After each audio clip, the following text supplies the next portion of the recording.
folks, I'm Mark, and welcome to my, well, workshop? I think it's still a workshop. I could totally understand if you had more questions this time than I did.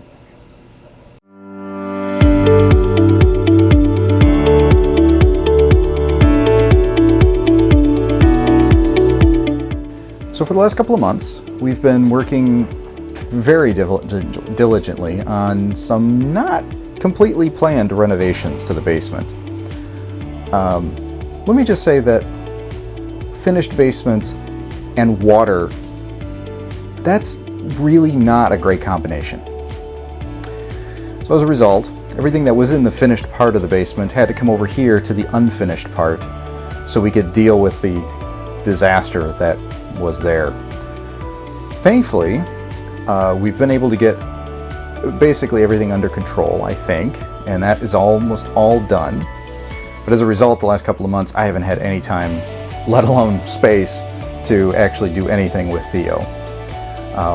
Thankfully, I think I'm seeing the light at the end of that tunnel, so we'll be getting back to that. Now, before all of the H2O festivities, I was able to film putting together the front bezel for Dr. Theo.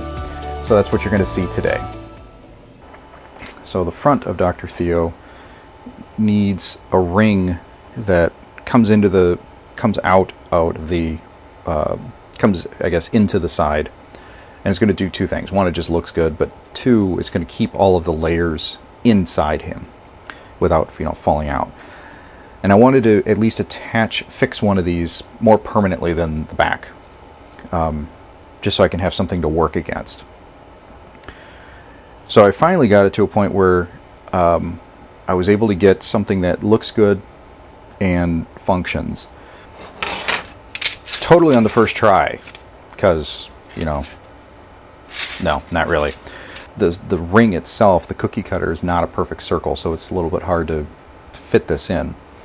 I also realized that at the bottom there's an extra lip that where the metal curls up and under, and that was a little bit wider than what the rest of the ring is, so I had to account for that.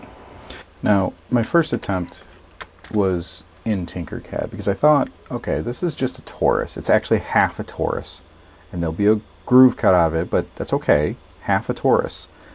But what I found in Tinkercad was I couldn't make it a completely round torus. You'll see here all of the edges and corners, and those really showed up just as clearly as you see them here when I went to print. So I started over in FreeCAD, hoping I could make a smoother torus, and I could. So that's what I ended up going with. So I start the same way. I start with a torus, I slice it in half to get half, a semicircle all around, and then what I ended up doing was overlaying another ring on top of it so I could make a slice out of it to make the channel, the groove that the ring, the cookie cutter would actually sit down in. And it took me a few tries to get this right. As you can see, as you saw earlier, all the various prints that I went through, but I had adjusted, tweaking here and so on, cut out that little corner at the bottom. But I did finally get a ring that fits relatively well as soon as I line it up, since there is now an official up and down. So that's the front ring. Now, to fix that, what I did was I printed off a thin ring, another one, that should just fit around most of the way around the cookie cutter. And I'm going to end up gluing that down to the front ring. So the two will sandwich together around this lip. So the first thing I did was I snipped the ring so I could fit it around the cookie cutter. And then I put the front part of the bezel on and clamped that down just so it wouldn't go anywhere. Now my thought was I can put the ring on, slip it in around the clamps, which worked, and I would glue it down just with super glue. And then my thought was I would use clothespins to just clamp it down, clamp the two pieces of the ring down together.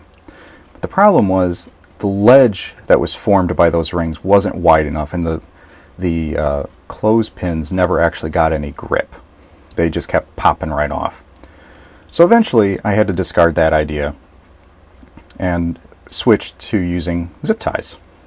And my thought was, well, I'll just zip tie everything together. But there was a problem, and I didn't really think about it or catch it until the very end.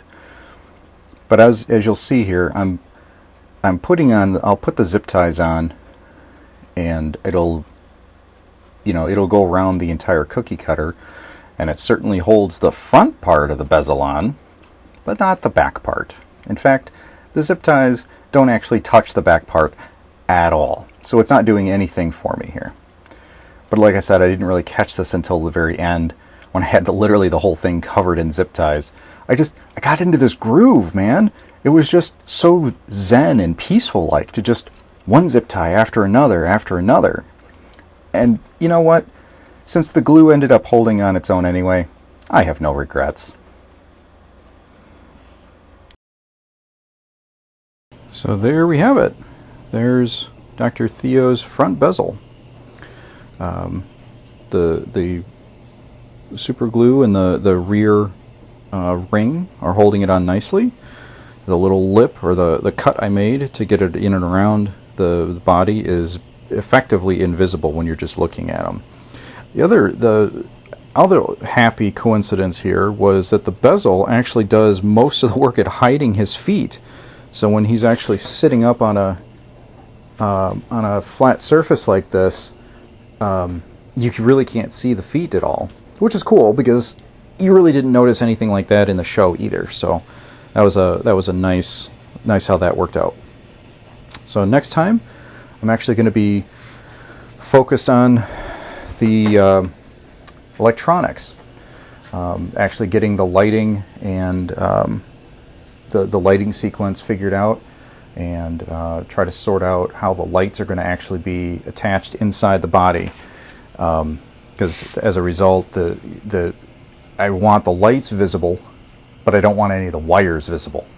So I had to figure out, I thought I could actually work on the physical structure first and then insert the lights, and it turns out I think I need to do the lights first so I can see where the wire, how much wire is actually needed, and then work on actually getting, finding places to hide those wires. So that's next time.